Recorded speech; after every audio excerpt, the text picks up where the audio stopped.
Oh my gosh, good morning, everybody. I'm sitting here thinking I have a few extra minutes. I'm just chilling. I'm like, so I'm missing to do something today. Yeah, I forgot to do the Friday rant. So, okay, so let me make this one quick. Because nothing, anyway. I'm always thinking. So let me just wrap up my week by saying this. So, think of the two key issues for the week. One, I thought about the fact that Native Americans and Black people, we the two groups in this country that always have to justify our existence. Why we always gotta justify our existence? Why we have to justify the fact that we deserve the right to live? I don't understand that. Isn't living a basic human right? Isn't it? Because you see, Native Americans were their land was stolen, and Black people we were stolen from our land. So but either way, we still gotta justify the fact that we deserve life. I guess I don't know. No other racial group has to do that. I don't walk up to the Asians and be like, y'all deserve to live today. I mean, so I'm gonna go ahead and jump on over to education with this one. Listen, parents. This is the time when I need you to be true advocates for your children, because right now, and I need you to buckle up. Right now, if you think that there are people who in front of your children, I'm talking about white teachers, let's be transparent, who are able to separate their personal biases and political views from their work environment, they not. Because when you have a classroom full of children that are saying the teacher said that we do deserve to be in cages and we are animals, you need to check them and check them real good. There's an office downtown called Professional Standards. It's worth you taking a day off of work and going down there and checking some people. Because, a class is a class of students, but it's also a class of witnesses. And remember, these kids are very good when it comes to their technology. They got technology. Keep remembering that. And remember, too, they smarter than us with technology, which means that they found your Instagram page and they know what you're about. So keep in mind, it's one thing when a kid don't like the teacher because the teacher is strict. I'm gonna use myself as an example, right? I'm a disciplinarian. You're not gonna act up crazy in here. And then on top of that, if I demand quality because I want you to be the best. So if I say to you the assignment, it requires you to write 4 paragraphs and you're gonna give me 1 sentence, no. You're going to fix it till you fix it right. And there's some kids that can't stand me because they know I'm going to make them do it over and over again. That's a totally different situation.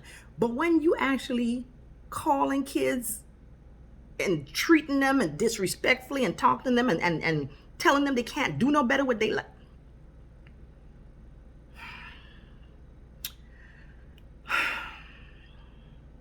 Pay attention. Pay attention. I talked to some of my friends in Europe and other places around the world. That's the beauty of social media. You can talk to so many different people. And one thing that we all of them have noticed, because they say this country is supposed to be the land of the free and the home of the brave, and it's supposed to be, we have everybody welcome, and we welcome the immigrants, and everybody's supposed to have rights and all. But he said this is the most divisive, racially charged, horrific country in the world. You got people dying left and right of COVID, and we are focusing on the wrong thing right now.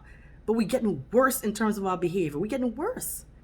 And it really, honestly, right now at this point in time, it doesn't even, whatever direction the election goes, it still has exposed exactly what this country is about. This country got a huge scar all across it. Ain't no amount of cocoa butter gonna fix.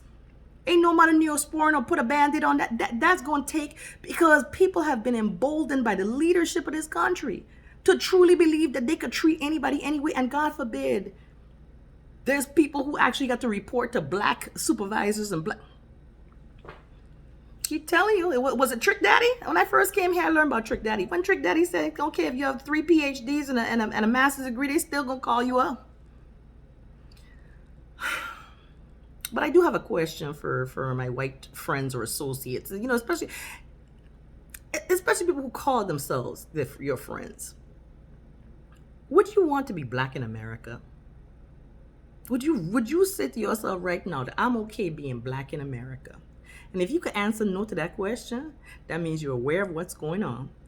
You've known about what's going on. You're enjoying your white privilege.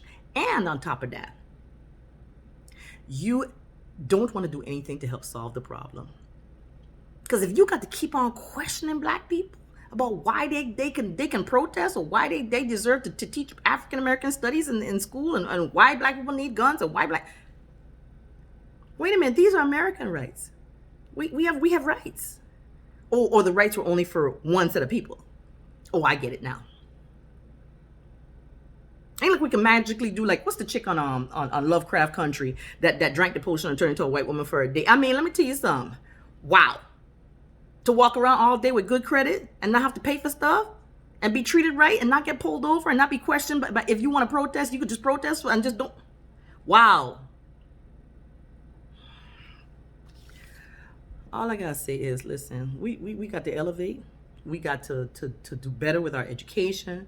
We've got to work together, because there is a bigger beast out there, and a bigger beast. And I'm praying that we're all safe once all this election cycle goes through. Anyway, I got to go to work now that I've actually reached the time that I can actually, get up and go to work. All right, so I'm gonna go, because I'm like, my hand's shaking. I ain't got my stand. I'm just chilling, thinking I ain't got nothing. Anyway, y'all have a wonderful and blessed day. It's the Diva D, no one like me, with the Friday rant. Rise against negative thoughts, rise against negative tactics, rise against negativity today. And just know that when I'm saying things to make you think. It ain't about being angry with nobody. It's about being thoughtful. God gave us wisdom. Let's apply it and use it. Okay? One love. Peace.